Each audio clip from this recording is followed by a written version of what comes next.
This episode is brought to you by Deal. Managing a global team is complex.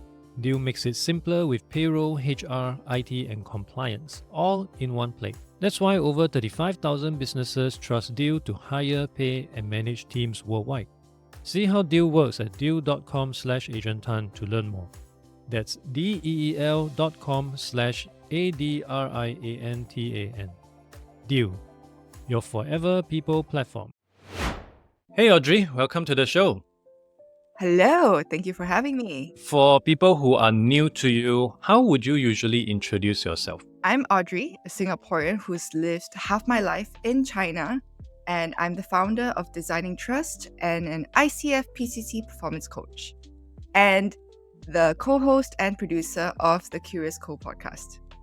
Having lived in China for half your life, how has this experience influenced your approach to your work, to your attitude towards life in general?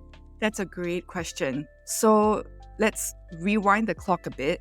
My parents actually moved to China in 1985, and they saw China's economy opening up. And under Deng Xiaoping's time, they actually first tested the economic growth in Guangzhou, then Shanghai, then finally Beijing, because higher stakes in Beijing. So I was born in Singapore, and they brought me to Shanghai when I was 2 months old. And my passport photo had my eyes closed, as a baby, sleeping baby. I lived in Shanghai for the first 2 years of my life, then Guangzhou from 3 to 8, then Shanghai again from 9 to 14, and all this while I was in international schools. So how it shaped me were primarily, I think, 3 aspects. I grew up bilingual because I spoke Shanghainese and Cantonese with my nanny, in addition to Mandarin. My mom had a Mandarin tutor who taught me Chinese calligraphy from 4 to 6, so I never had that resentment around learning Mandarin. Instead, I had this curiosity about the culture because I'm Chinese growing up in China. Of course, there was a difference. People knew that I wasn't truly Chinese. Secondly, in terms of the education system, my parents self-paid international school fees for me, so it's expensive. But I'm grateful because the student ratio of one teacher to 15 or 20 of us meant that we had permission to ask questions. We were able to be friends with our teachers who are usually expats from London, South Africa, etc. Of course, some from Singapore as well. And thirdly, which is the gung-ho mentality. So if you've been to Shanghai, you would know that entering the MRT, you have to be resolute in entering. You have to be determined that I'm getting on board this train and just chong in. If not, people exiting will push you back. And I think that living in living in the environment has caused me to be asked first. If you don't ask, the answer is always no. Or when I'm in a crowded restaurant that's very popular and you want to put in another order, if you don't go for it, you're not gonna get your next order. Or just go up there to them at the cashier, place the order. If it's not here, ask them when it's gonna arrive. If not, you'll wait for another 30 minutes. So I grew up in that environment, very resolute. And I think coming back to Singapore from 14 to 23 on my own, living away from my parents, I needed to unlearn a lot of that. A lot of those that you picked up, at least based on what you mentioned, seems like very good life skills. A lot of Singaporeans that I know of definitely would just sit one corner, wait for things to happen, and if things did not happen, go to Straits Times and complain about it. Whereas in your experience, it seems like a much more practical and in-the-moment kind of solution to things. Granted, I wouldn't want to imagine myself shoving my way through peak hour train every single workday, but still, it does teach you a lot of different unique things in life. It has served me to help me get what I need and what I want. Also mindful that China, like my generation, has seen a lot of Chinese being born in only child families, single child families. I'm also an only child. However, when you get married, when you live with more members in a family, there's a bit of that unlearning that's necessary to cohabitate peacefully, to learn to give and take, sometimes learning to give more than you take. And something that's been on my mind lately is these two words called radical generosity. It's painful to give. It's not easy to give. And I'm asking myself, what does that look like in my life in this season, in being able to lean into that radical generosity? So I think that's also part of unlearning that trained muscle of always being so resolute to get what I want when I want, just because I have the ability to do so. Could you give an example of the difference between a generosity, a normal generosity, and radical generosity? I recently met one of my mentors, and there was a book launch. And I asked him to autograph a book. And in it, he wrote, "Audrey, you are a beacon of light and compassion. The world is better because you are here." And I just went home, looked at those 2-3 sentences, and I was just tearing for 15 minutes. And I shared this with him, and I said, "Thank you so much," because just in that 2-3 sentences, I felt so seen. And you made me feel safe and seen. And he has this way of being able to do that with everyone. It's not just with me. Of course, he's also a previous American war veteran. He's also a trained masseuse. He's also taught psychology in the master's level. And he's like a guru in his 70s. But how that impacted me is, wow, he's so kind and generous. And to me, I think generosity is, okay, you give me 3 units, maybe I match that 3 units, or I give you 4, right? Radical generosity is like, I give you 8 or 10 units without expecting anything in return, or like, if you just give me whatever you can.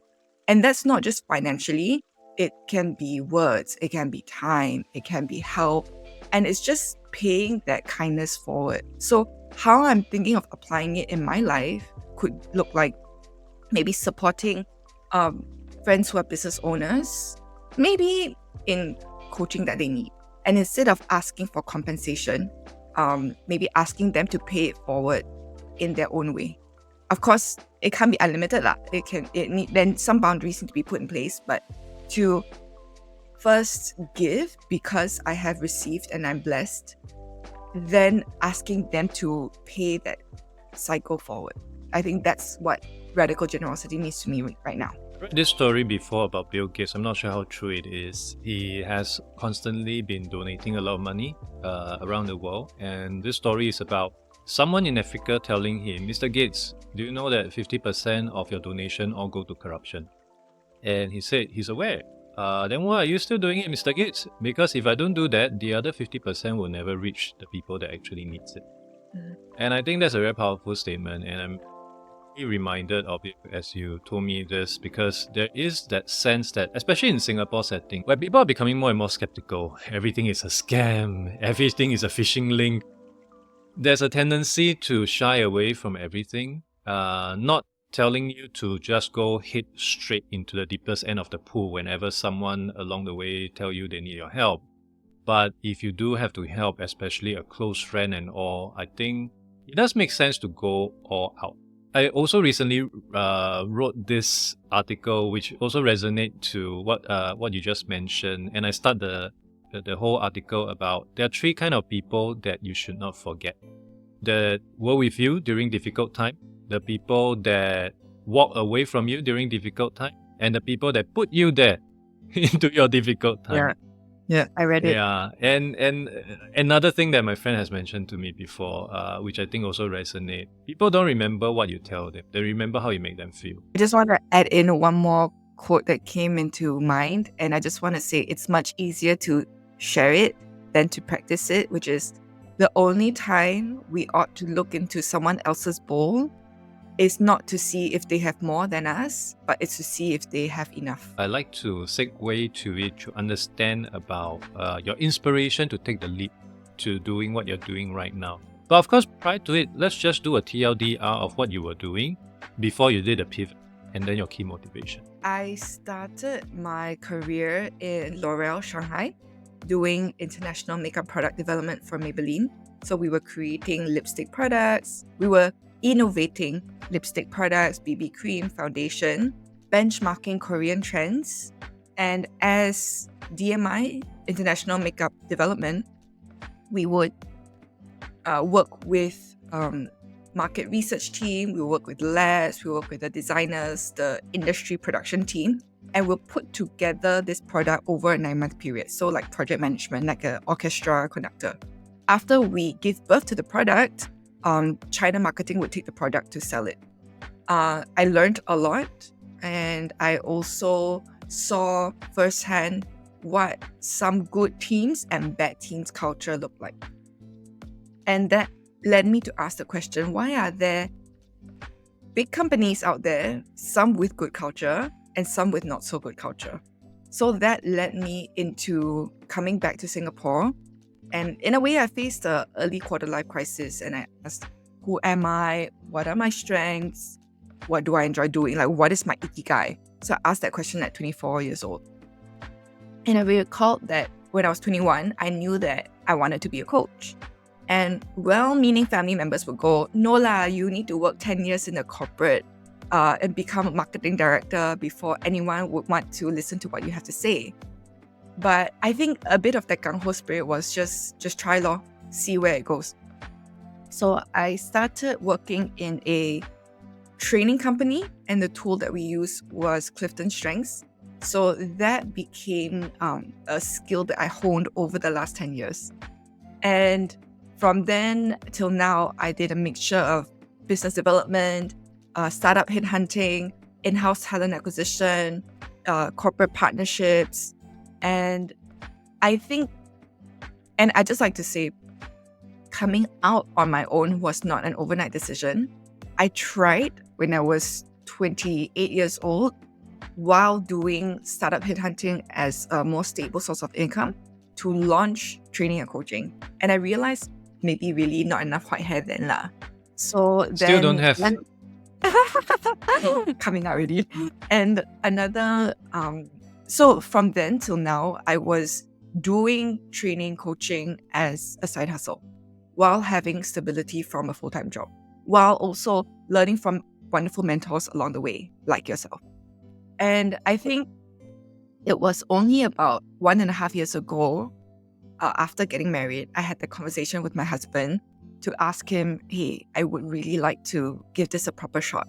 Would you support me in this? Are you okay with that financial buffer of maybe the first 1 to 2 years I may not earn much? And he looked at me stoically and said, I support you, but promise me this, that you will stick to it even when it gets difficult, because you need to put in the groundwork for the first 3 years and build momentum from there. So I think he believed in me even before I believed in myself to take this plunge. And I'm very grateful to say that my first 1 year was not gosok. It was something. And my father was also an entrepreneur. He started the first headhunting company in Guangzhou back in the early 1990s. And he told me last year, Audrey, I'm proud of you. You have done better than me in my first year of entrepreneurship. And I think it's things like that that keeps me going. Both of us have been in rat race before, so we know how disgusting rat race could be, for lack of a better word. So it's definitely much more enriching. To your point earlier on about shoving your way into the MRT in Shanghai, it's really also asking what you want, right? Having that gumption to get what you want in life versus in a corporate setup where people just give you your deck of cards. It's about being intentional about what I want and where I want to be. It's like I'm intentional about boarding this train. If not, I'm going to be late. And in life, I believe in being conscious about where I want to be in a way to kind of design your life. That I do not want to spend 10 years climbing the corporate ladder to become a director or VP somewhere, because I've decided for myself that a huge pay and that fancy title is not enough for me, or rather, it's not gonna make me happy. I've decided early on that what does give me meaning and satisfaction in life is freedom.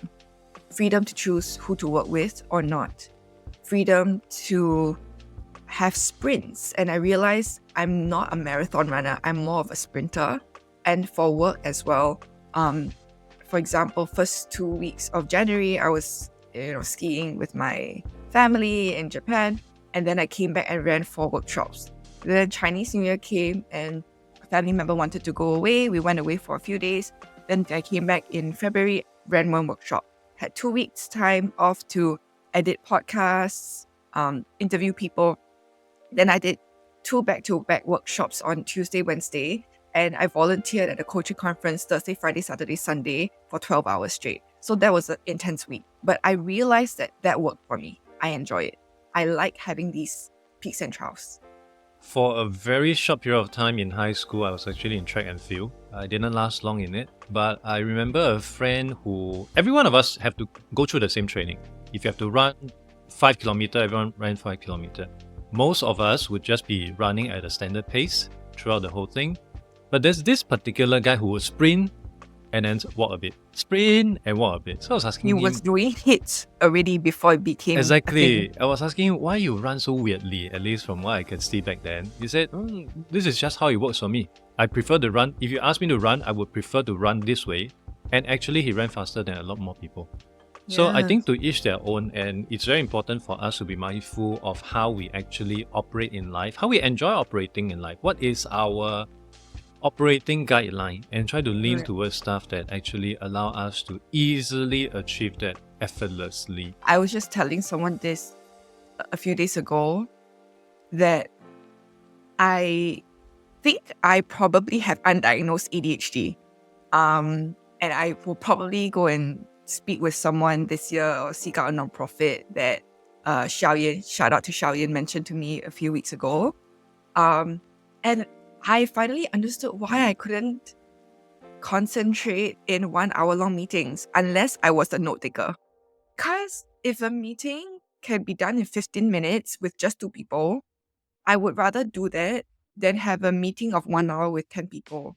So now, being a solopreneur, doing what I do, I have very short, efficient meetings and I have a lot more time to do other things. So my church friends were asking me, Audrey, how do you have time to do pottery every week? How do you have time to do all these other things, like go for guitar lessons and stuff? I'm like, I don't know. I do it during weekdays and I keep my evenings and weekends for family, I guess. And I am just able to work more efficiently because my meetings are usually with just me and another person or just 2 other people. I kid you not, in one of my previous jobs at the school Leeton, our meeting can stretch up to 2.5 days. That is insane. Many people that I told this story to, they felt that I was just making things up, but it's true. It's absolutely true. I remember one sales director actually quit right after the 2.5 days. Usually it's 2 days. I think 2 days is still okay for him, but 2.5 days it triggered his limit. Next day he resigned.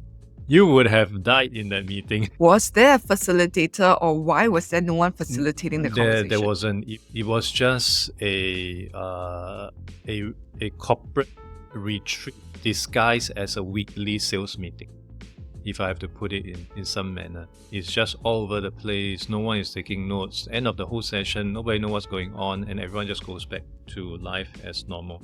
So it's one of those sad things, again, in corporate setting, which is why it's good that we are talking about starting our own business, solopreneurship and all. I want to focus on the name of your company. Yep. Designing trust. And I understand trust is a huge element, a huge focus in what you do. What inspired you to focus on trust as the cornerstone of your work? Trust is the foundation of all relationships. And my dad, guiding principles in how he ran his company were actually the acronym TRIP. Trust, respect, integrity, and professionalism. So in my 10-month-long coaching program that I did back in 2018, one of the mandatory books that we had to read was a book about trust as well. And that shifted the way I saw relationships, or even relationships with my mom. And actually, over the last 6 years, I'm pleased to share that our mother-daughter relationship that used to be very tumultuous has improved. I've done my coaching program. She's gone to therapy and also done a 10-month coaching program. And her retirement job is doing coaching now as well.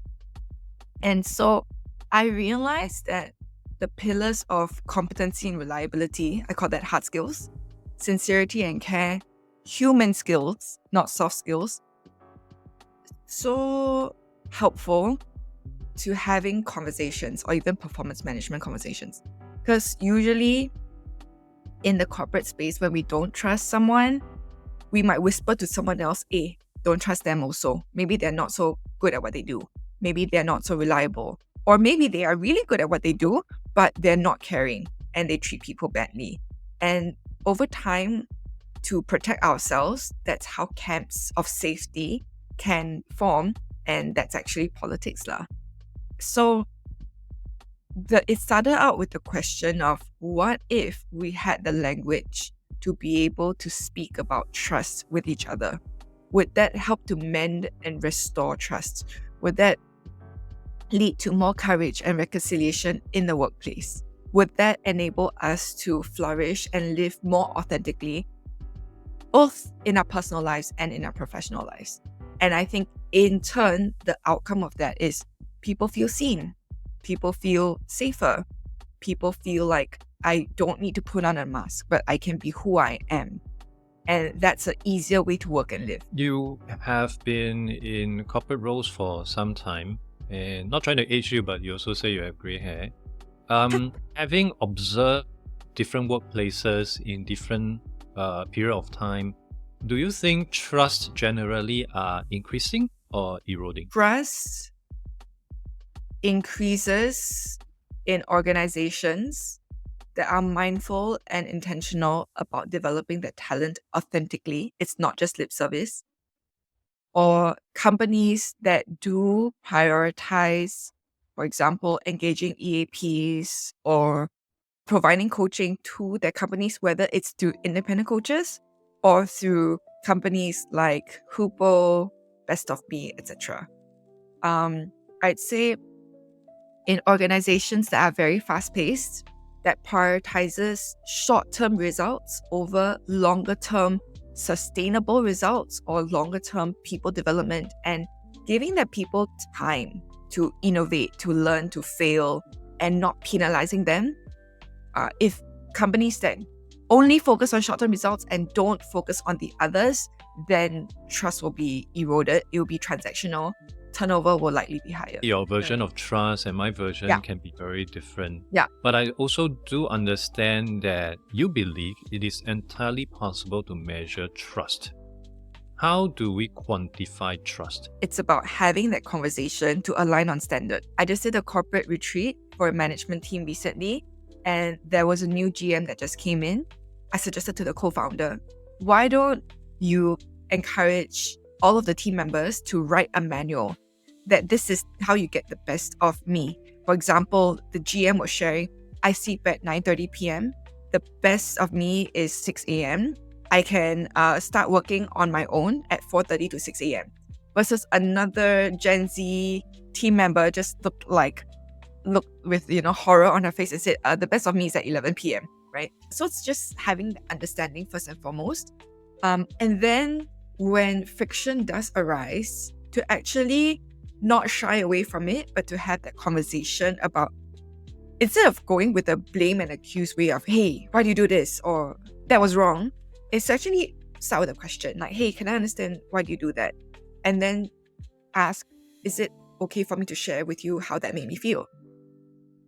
I actually felt that you disregarded my inputs when you did that, etc. Regarding the second part, there is a tool to measure trust. We did this recently for a CHRO in the education space. Trust was already high in the team. However, the report still did show that there were aspects that the team could work on to further improve trust.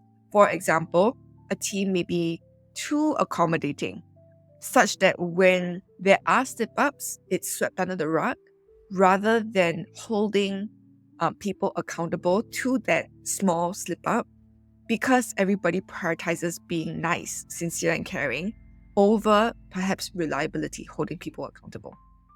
So the measurement just helps us to look at what are aspects we want to look into having a conversation on and to align on some standards and expectations for the team. During one of my earlier episodes on Work It Chinese Asia, there was a guest from LinkedIn, and she also mentioned something along the same line. In her company, LinkedIn, they actually, maybe it's more of her and her team, they actually create their own user guide or instruction manual, as they call it, which is what you just mentioned.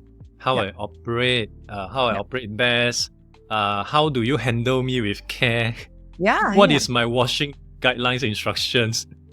Things along that line. And it really helped to understand, because most of the time when we are in a corporate setting, we just assume everyone operates the same way. If you're short and sweet, if you're very objective driven, you may find it very overbearing to talk to someone who is a bit long-winded, a bit too low, so a bit around the bush. But that, in a way, is how they operate. And you just have to, I guess, find a common ground, as with what many companies currently are trying to do across different generation, right? Like one of the things I'm trying to figure out right now is, I heard on informal channels, Gen Z don't like full stop. So how do you work around that? No full stop. Put a smiley face instead of a full stop. If you don't do full stop, then do you do line breaks to show that you have moved from one sentence to another? You say, oh no. After one sentence, you just send. Another sentence, just send. So that basically is their way of operating. And those are things that, again, you have to be mindful of. You can say, of course, what the hell, man? Full stop is something since the beginning of time. Why you suddenly cancel full stop? But I think it's a way of also trying to understand how different generations perceive things. And to me, I'm very pragmatic. End of the day, when I'm old, right, the young people are the one footing my old age home. So I better be nice to them for now. We'll be interviewing a podcast guest who is a seasoned board member, has been CEO, CHRO, CEO of multiple big branding companies. And something that he said was very interesting at the end when we asked him, how can we help and support him? He said, you know what? I'm doing this because my peers and friends are all C-suites about to retire in their 60s. To remain relevant for the next 10 years into my 70s, I need to start making friends with people in their 30s, and that's you all. And that just blew my mind with such humility and openness. And I think maybe about the full stop and question mark, it's like people read that full stop as a demand, as like you ought to have done something, but you didn't, you should have known. And a question mark is more open, it's more curious, and it's more like a, can I understand why it's like that? Versus, why didn't you do this? Full stop. Your guests may outlive the friends of same age. Then you want to maintain a circle of friends. You just, of course, have to make sure who actually take up the space. And it definitely means the younger people will have a better sense of it. I want to go back to your current journey of starting your own business. You mentioned earlier on you had a good first year. And I think there has to be some caveat here as well, because most people, when they look at others who started their own journey, they imagine everyone start on the same starting point. In your case, actually, it is a bit unique. You actually have the privilege of starting coaching at 28 and obtaining your PCC at 34. So in a way, you were already starting your side quest when it was only a side quest before elevating to a main thing. How do you think that have been helpful in what you're doing right now, especially over the first year? I started coaching out of a necessity because I really wanted to be happier. Namely, my parents had just moved back from Shanghai after 32 years in China, and it was really difficult living with them again because I was used to living alone for so long. So coaching helped me to shift the emotions and narrative of all the resentment that my mom and I were experiencing towards each other. I need something to fix me and make me happier. Then when I crossed my first 60 or 100 hours, and most of it was just like barter, hey, could you write me a LinkedIn testimonial of your experience? And I wouldn't charge lah. Then I think after I hit my first 100 hours, I gained confidence in the value that I was able to provide. And along the lines, shout out to Curious Core, I became the coach in residence with Curious Core, a UX accelerator to help mid-career professionals transition into becoming a UX designer, UX researcher, product manager, or even service designer. And that enabled me to clock about 300 plus paid hours. I already had a contract with them, and they passed me however many students were in each cohort. And I also realized that there was a lot of joy in being able to support them and cheering them on through the process and celebrating with them when they do make that transition. So in those sessions, it's usually where are you now? Where do you want to go? How can we craft a plan to get there? Second session is how can you sell your strengths using StrengthsFinder? And the third is with my background as a talent acquisition partner, I would either stress test them about salary negotiation, or we would just talk through their experiences and refine their CVs, etc. So I would say my coaching journey of 6 years to accumulate that 500 hours was tiered on top of a day job.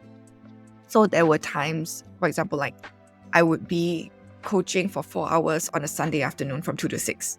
And I would feel a bit of guilt for neglecting my husband, but it had to be done in that season.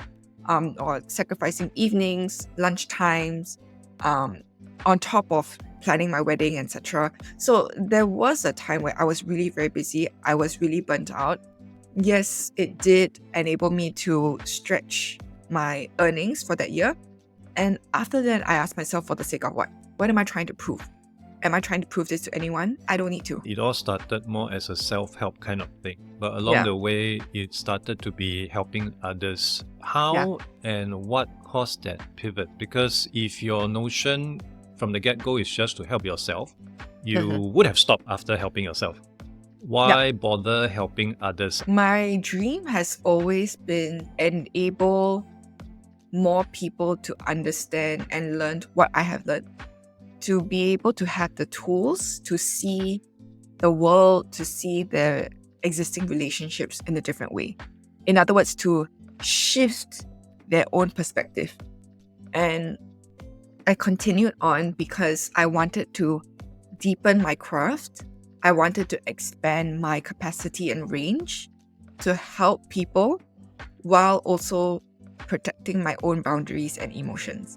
And to be able to do that, I needed to stretch my range. I needed to be able to sit with someone and let them feel safe and seen that their tears can flow while not taking on the sadness myself. And instead being able to gently reflect the question back to them that's able to help them either go deeper if they need or to find a resolution when they're ready to. So I'd say I get tremendous joy, meaning, and purpose out of this.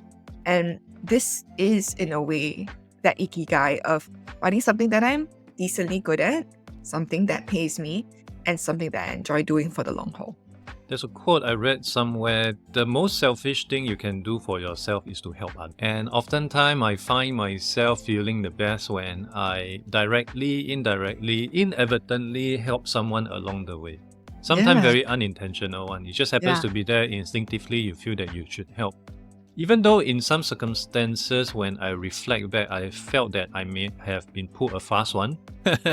But I still feel good in the moment. And I feel that, to some extent, if someone has to stoop to that extent to scam me for whatever reason, I think they must really be in a very tough situation. And given the benefit of what I have right now, I think it's just right to help someone along the way. I just want to say thank you, because I think this was 22 or 23. I texted you, Adrian, how to start a podcast. And you were like, wait, I will write a LinkedIn article about this and post it and send you the link. I said, okay, Ken.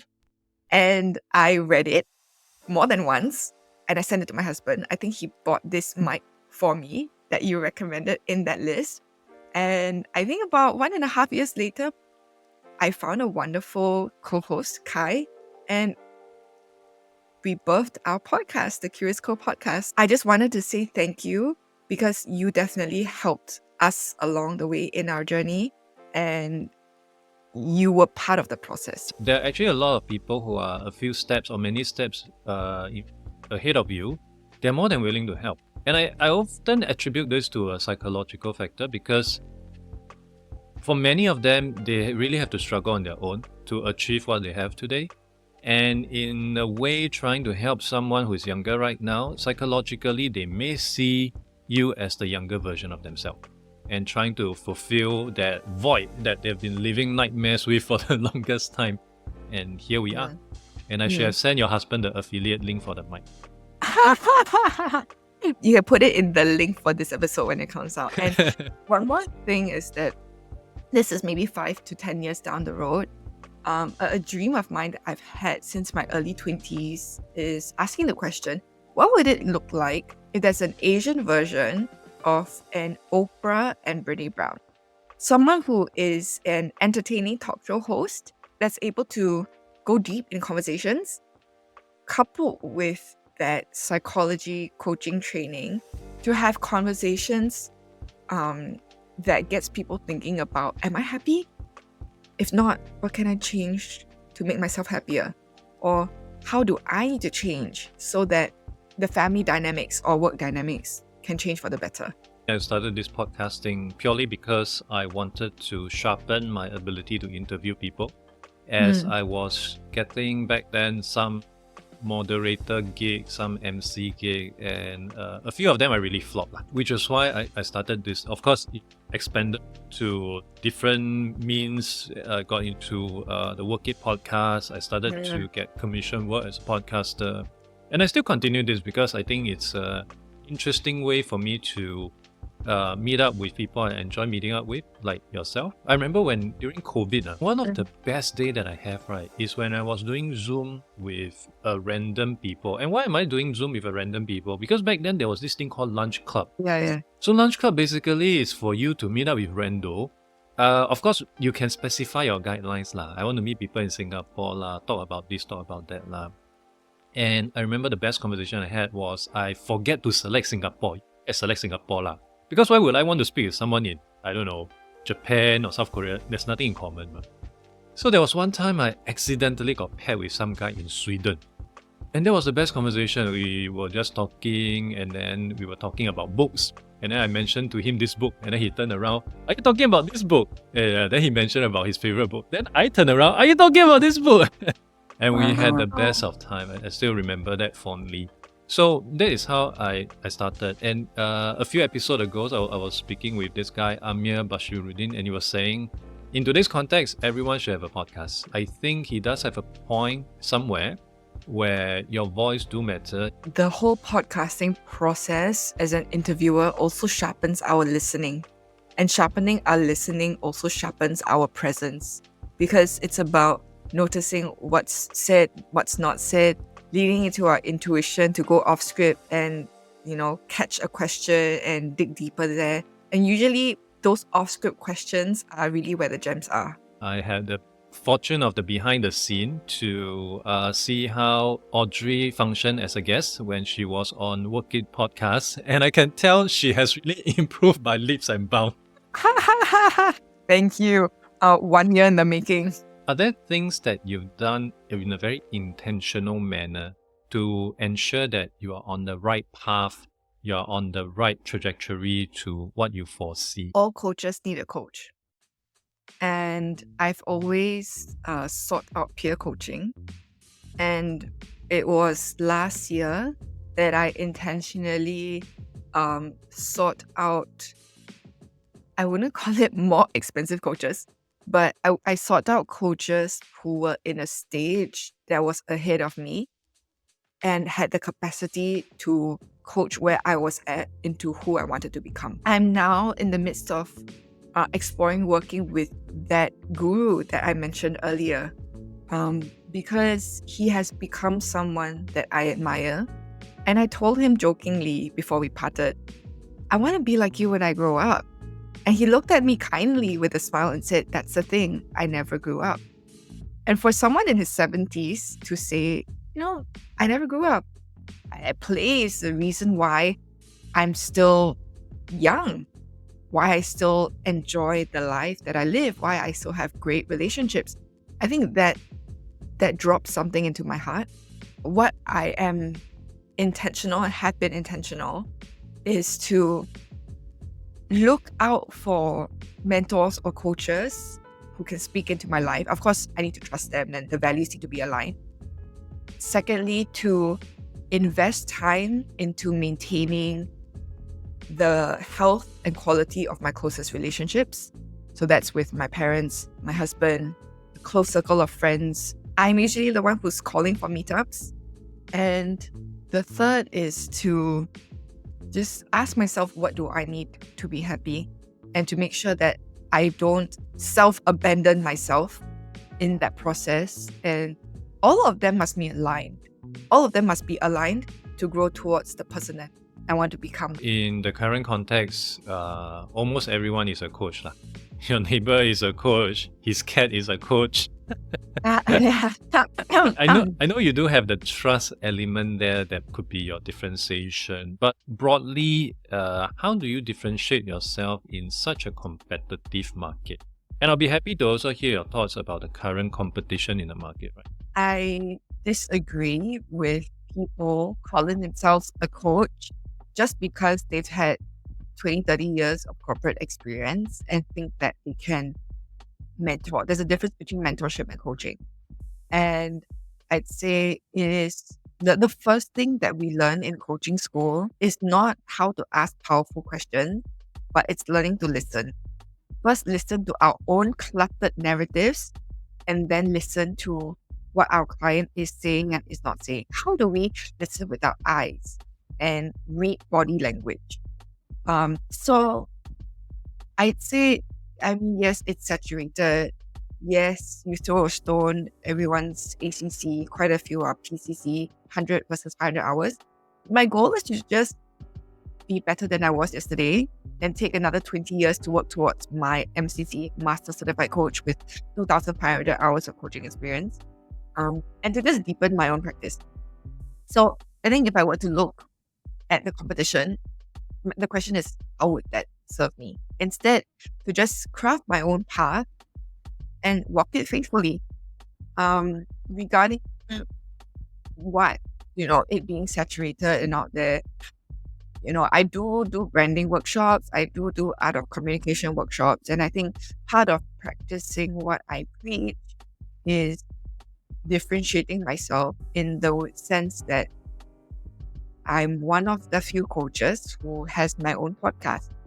I'm one of the few coaches and facilitators who have my own podcast. And I'm not doing it alone because I know I don't have enough discipline to do it for the long term. That's why I'm very blessed to have found a co-host. We met through improv comedy.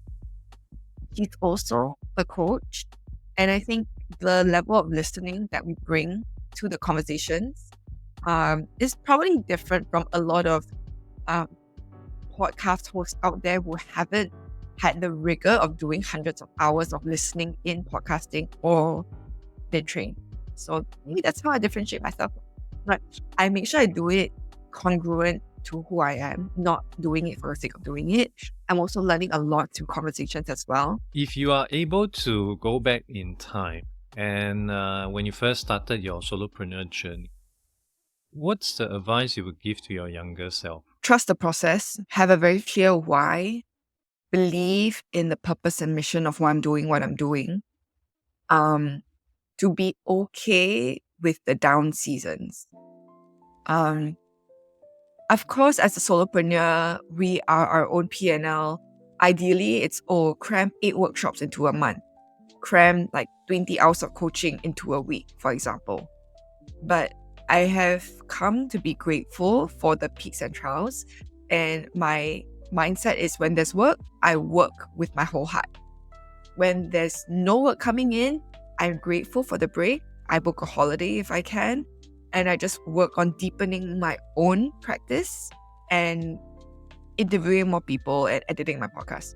Trusting the process is being patient with myself as I grow into the person I need to become, and trusting that, hey, maybe in 2 to 3 years' time, as I have expanded my capacity, I will be able to take on 6 workshops a month and maybe 40 hours of coaching a week without burning out.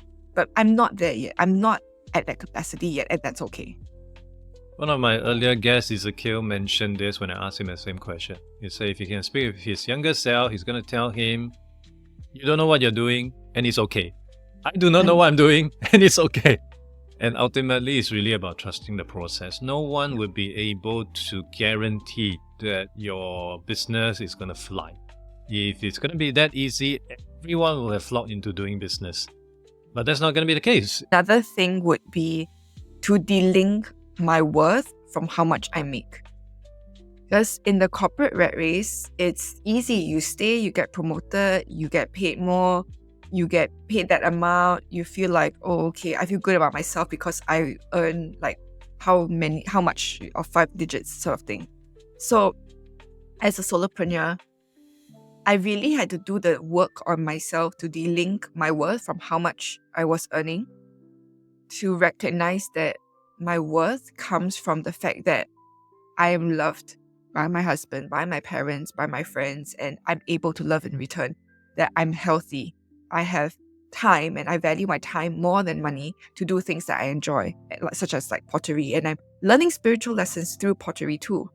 And I think fundamentally, ultimately, I believe in God. I believe in knowing my God who provides. I believe in knowing a God who also gives me rest. He asks me to lay down and rest and trust that He will provide. And I have tested and seen Him to be true and faithful. And I think this has also deepened my spiritual relationship with my Heavenly Father. And it's like, it's just knowing that everything will be okay, not by my own might and strength, but that everything will be okay because I know that I am loved and I believe that I am a child of God. For people who are keen to learn more about yourself and what you do, where can they find you? They can find me on LinkedIn, Audrey Low HX. They can also find us on the Curious Call podcast on Spotify. Please give us a follow. And they can also find out more at designingtrust.co on my website. This will be in the show notes. Audrey, thank you so much for coming on the show. Lovely speaking with you and seeing you again. Thank you.